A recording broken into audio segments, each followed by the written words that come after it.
ಪ್ರಕರಣಕ್ಕೆ ಸಂಬಂಧಪಟ್ಟ ಹಾಗೆ ರಾಜ್ಯಪಾಲರು ಸಿಎಂ ಸಿದ್ದರಾಮಯ್ಯನವರಿಗೆ ನೋಟಿಸ್ ಕೊಟ್ಟ ನಂತರದಲ್ಲಿ ಭಾರಿ ಬೆಳವಣಿಗೆಗಳು ಆಗ್ತಾ ಇದೆ. ಈ ಮೂಲಕವಾಗಿ ಮೂಡಾ ವಿಚಾರದಲ್ಲಿ ಸಿಎಂ ಸಿದ್ದರಾಮಯ್ಯನವರಿಗೆ ಸೈಟ್ ಸಂಕಷ್ಟ ಎದುರಾಗುತ್ತಾ ಅನ್ನುವಂತಹ ಪ್ರಶ್ನೆ ಮನೆ ಮಾಡಿದೆ. ಸಿಎಂ ವಿರುದ್ಧ ತನಿಖೆಗೆ ಅನುಮತಿಯನ್ನ ರಾಜ್ಯಪಾಲರು ದಯಪಾಲಿಸ್ತಾರಾ? ರಾಜ್ಯ ರಾಜಕೀಯದಲ್ಲಿ ಈಗ ಸದ್ಯ ಇದೇ ವಿಚಾರವಾಗಿ ಬಿರುಗಾಳಿ ಬೀಸುತ್ತಾ ಅನ್ನುವಂತಹ ಚರ್ಚೆಯನ್ನ ಎಡೆಮಾಡಿಕೊಟ್ಟಿದೆ. ರಾಜ್ಯಪಾಲರ ನೋಟಿಸ್ ವಿರುದ್ಧ ಇವತ್ತು ಸಚಿವ ಸಂಪುಟ ಸಭೆಯನ್ನ ನಡೆಸಿದಂತಹ ಕಾಂಗ್ರೆಸ್ ನಾಯಕರು ಒಂದು ನಿರ್ಣಯವನ್ನು ಕೂಡ ತೆಗೆದುಕೊಂಡಿದ್ದಾರೆ. ಈ ಮಧ್ಯೆ ಸಿಎಂ ರಾಜೀನಾಮೆ ಕೊಡಬೇಕು, ಇದು ದೊಡ್ಡ ಹಗರಣ ಅಂತ ಹೇಳಿ ಬಿಜೆಪಿ ನಾಯಕರು ಒತ್ತಾಯಿಸ್ತಾ ಇದ್ದಾರೆ. ಇದರ ಸಮಗ್ರ ವರದಿ ಇದೆ, ನೋಡ್ಕೊಂಡು ಬರೋಣ. ಪಬ್ಲಿಕ್ ಟಿವಿ ಬ್ರೇಕ್ ಮಾಡಿದ ಸುದ್ದಿ ಇವತ್ತು ರಾಜ್ಯ ರಾಜಕಾರಣದಲ್ಲಿ ತಲ್ಲಣಗೊಳಿಸಿದೆ. ಸಿಎಂ ವಿರುದ್ಧ ಪ್ರಾಸಿಕ್ಯೂಷನ್ಗೆ ಅನುಮತಿ ಕೊಡಬೇಕೋ ಬೇಡವೋ ಅನ್ನೋ ವಿಚಾರವಾಗಿ ರಾಜ್ಯಪಾಲರು ಕೊಟ್ಟಿರ್ತಕ್ಕಂಥ ನೋಟಿಸ್ ಏನಿದೆ, ಇದು ರಾಜ್ಯ ರಾಜಕಾರಣದಲ್ಲಿ ಬೇರೆ ಬೇರೆ ರೀತಿಯ ತಳಮಳಕ್ಕೆ ಕಾರಣವಾಗಿರ್ತಕ್ಕಂಥದ್ದು.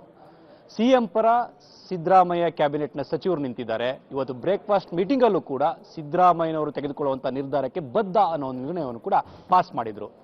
ರಾಜ್ಯಪಾಲರ ನೋಟಿಸ್ಗೆ ವಿರುದ್ಧವಾಗಿ ಸಿದ್ದರಾಮಯ್ಯ ಕ್ಯಾಬಿನೆಟ್ನ ಸಚಿವರೆಲ್ಲರೂ ಕೂಡ ಸಿಡಿದೆದ್ದು ನಿಂತಿದ್ದಾರೆ. ಹಾಗಾದ್ರೆ ಪ್ರಾಸಿಕ್ಯೂಷನ್ ಇಂದ ತಪ್ಪಿಸ್ಕೊಳ್ಳೋಕೆ ಸಾಧ್ಯ ಆಗತ್ತಾ? ರಾಜ್ಯಪಾಲರ ವಿವೇಚನೆಯಿಂದ ಅನುಮತಿ ಸಿಕ್ಕೇ ಬಿಡುತ್ತಾ? ಇದೆಲ್ಲದಕ್ಕೂ ಕೂಡ ಕಾಲವೇ ಉತ್ತರಿಸಬೇಕಿದೆ. ಸಿಎಂ ಸಿದ್ದರಾಮಯ್ಯಗೆ ಸೈಟ್ ಸಂಕಷ್ಟ, ಸಿಎಂ ವಿರುದ್ಧ ತನಿಖೆಗೆ ಅನುಮತಿ ಸಿಗುತ್ತಾ? ರಾಜ್ಯ ರಾಜಕೀಯದಲ್ಲಿ ಬಿರುಗಾಳಿ ಬೀಸುತ್ತಾ? ಹೌದು, ಮೂಡಾ ಸೈಟ್ ಹಂಚಿಕೆ ಮುಖ್ಯಮಂತ್ರಿ ಸಿದ್ದರಾಮಯ್ಯನವರಿಗೆ ಸಂಕಷ್ಟ ತರುವ ಸಾಧ್ಯತೆ ಇದೆ. ಮುಖ್ಯಮಂತ್ರಿಗೆ ನಿನ್ನೆ ರಾಜ್ಯಪಾಲರು ನೋಟಿಸ್ ಕೊಟ್ಟಿರುವ ಬೆನ್ನಲ್ಲೇ ರಾಜ್ಯ ರಾಜಕೀಯದಲ್ಲಿ ಚಟುವಟಿಕೆಗಳು ಗರಿಗೆದರಿದೆ. ಸಿಎಂ ಸಿದ್ದರಾಮಯ್ಯ ನೇತೃತ್ವದಲ್ಲಿ ಇವತ್ತು ನಡೆದ ಬ್ರೇಕ್ಫಾಸ್ಟ್ ಸಭೆಯಲ್ಲಿ ಇಡೀ ಸಂಪುಟವೇ ಬೆನ್ನಿಗೆ ನಿಲ್ಲಲು ತೀರ್ಮಾನಿಸಿದೆ. ಸಿಎಂಗೆ ಕಾನೂನಾತ್ಮಕ ಬೆಂಬಲ ನೀಡಲಿಕ್ಕೆ ಸಂಪುಟದ ಸಹೋದ್ಯೋಗಿಗಳು ನಿರ್ಧಾರವನ್ನು ತೆಗೆದುಕೊಂಡಿದ್ದಾರೆ.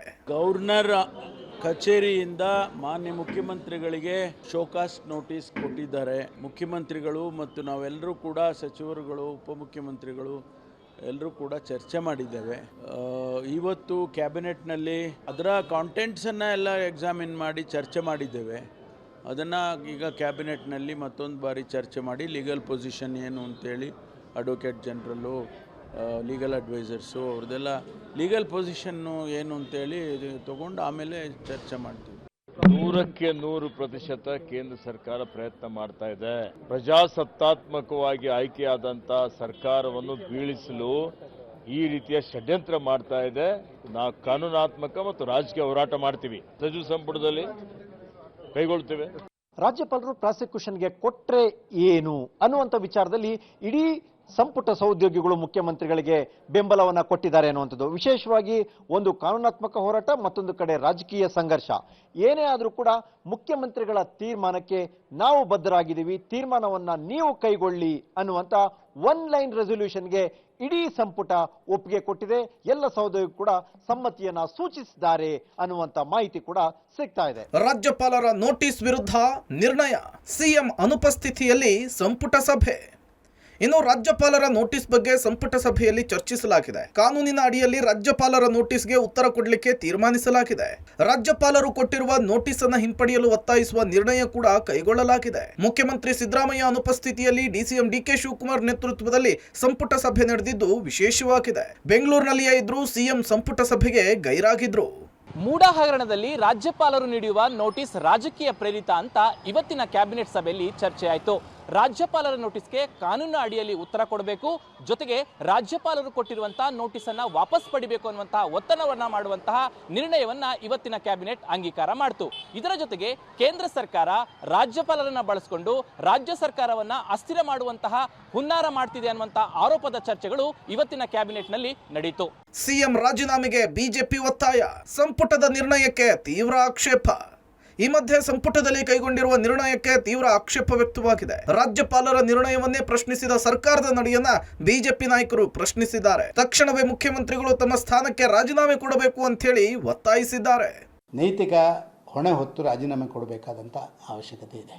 ಆದರೆ till he is proved guilty he should be treated as an innocent ಅಂತ ಹೇಳುವಂಥ ಆ ಜುರಿಸ್ಪ್ರುಡೆನ್ಸ್ ಇದೆಯಲ್ಲ, ಕಾನೂನಿನ ಬೇಸಿಕ್ ತತ್ವ, ಭಾರಿ ದೊಡ್ಡ ಕಾಂಪಿಟೇಷನ್ ನಡೆಯುವಂಥ ಸಂದರ್ಭಗಳಲ್ಲಿ ಈ ಕಾಂಪಿಟೇಟರ್ಸ್ಗಳು ಇದನ್ನು ಹೆಂಗೆ ಟ್ರೀಟ್ ಮಾಡ್ತಾರೆ ಅಂತ ಹೇಳೋದರ ಆಧಾರದಲ್ಲಿ ನಡೀತದೆ. ಯಾವುದೇ ಗಂಭೀರ ಸ್ವರೂಪದ ಆರೋಪಗಳು ಬಂದಾಗ ರಾಜ್ಯಪಾಲರು ವಿಚಾರಣೆಯನ್ನು ಮಾಡ್ತಾರೆ. ವಿಚಾರಣೆನೇ ಮಾಡಬೇಡ ಅಂತನ್ನುವಂಥ ಈ ಏನು ಮಾನಸಿಕತೆ ಇದೆ, ಯಾರು ಭಯದಲ್ಲಿ ಅವ್ರು ಯಾಕೆ ಅಷ್ಟು ಭಯದಲ್ಲಿದ್ದಾರೆ? ಹಂಗಿದ್ರೆ ನಿಮ್ಮನ್ನೇನು ಇಮಿಡಿಯೇಟಾಗಿ ಕರ್ಕೊಂಡು ಹೋಗಿ ಜೈಲಿಗೆ ಹಾಕ್ತಾರಂತ ಯಾರಾದರೂ ಹೇಳಿದ್ದಾರಾ?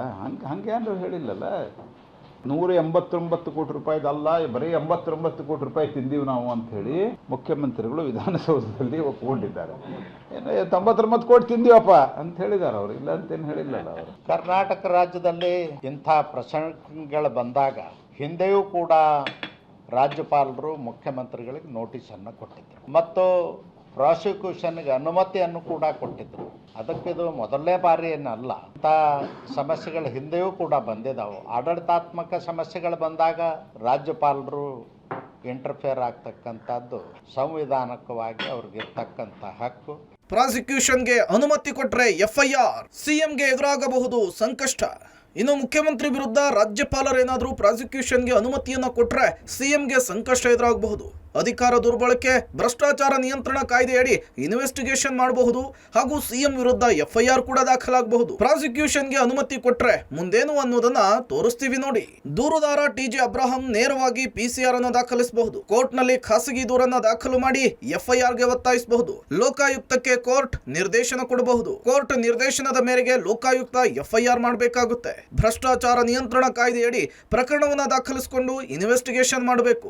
ಅಧಿಕಾರ ದುರ್ಬಳಕೆ, ಭ್ರಷ್ಟಾಚಾರ ನಿಯಂತ್ರಣ ಕಾಯ್ದೆಯಡಿ ತನಿಖೆಯನ್ನು ಮಾಡಬಹುದು. ಪ್ರಾಸಿಕ್ಯೂಷನ್ಗೆ ಸಂಬಂಧಪಟ್ಟಂತೆ ನೋಟಿಸ್ ಅನ್ನು ಕೂಡ ಕೊಟ್ಟಿದ್ದಾರೆ. ಆದರೆ ಪ್ರಾಸಿಕ್ಯೂಷನ್ ಪರ್ಮಿಷನ್ ಸಿಕ್ಕಾದ ಮೇಲೆ ಅವರ ವಿರುದ್ಧ ಭ್ರಷ್ಟಾಚಾರ ನಿಯಂತ್ರಣ ಕಾಯ್ದೆ ಅಡಿಯಲ್ಲಿ ಲೋಕಾಯುಕ್ತದಲ್ಲಿ ಒಂದು FIR ಅನ್ನು ಕೂಡ ದಾಖಲನ್ನು ಮಾಡ್ಕೊಳ್ತಾರೆ. FIR ಅನ್ನು ದಾಖಲು ಮಾಡಿದ್ರೆ ಯಾವ ಒಬ್ಬ CM ವಿರುದ್ಧ ಭ್ರಷ್ಟಾಚಾರದ ಆರೋಪವನ್ನು ಹೊತ್ಕೊಂಡು FIR ಅನ್ನು ಮಾಡಿಸ್ಕೊಂಡ್ರೆ ಅವರು ತಕ್ಷಣವೇ ಸ್ಥಾನದಿಂದ ಕೆಳಗಡೆ ಇಳಿಬೇಕಾದಂಥ ಅನಿವಾರ್ಯ ಪರಿಸ್ಥಿತಿ ಎದುರಾಗುತ್ತೆ. ಆ ಹಿನ್ನೆಲೆಯಲ್ಲಿಯೇ ಈ ಪ್ರಾಸಿಕ್ಯೂಷನಿಂದ ತಪ್ಪಿಸಿಕೊಳ್ಳೋದಕ್ಕೆ CM ಇರ್ಬೋದು ಅಥವಾ ಅವರ ಸಚಿವ ಸಂಪುಟ ಇರ್ಬೋದು ಸಾಕಷ್ಟು ತಯಾರಿಯನ್ನು ಮತ್ತು ಪ್ಲಾನ್ಗಳನ್ನು ನಡೆಸ್ತಾ ಇರುವಂಥದ್ದು. ಕ್ಯಾಮ್ರಾ ಪರ್ಸನ್ ಮಂಜು ಜೊತೆ Muralidhar, crime bureau, public TV.